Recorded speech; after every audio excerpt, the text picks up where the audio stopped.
Prominent South Asian during the British period.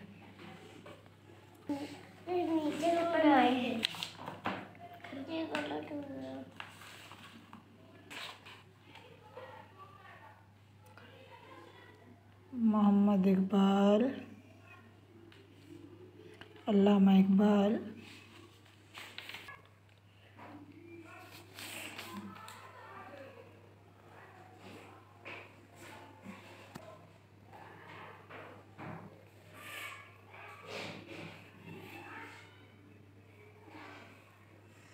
M.K. Gandhi,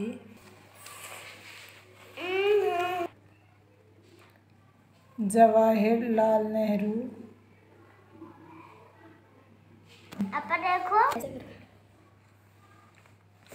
Mohammad Ali Jinnah, कायदे आज़म मोहम्मद अली जिन्ना,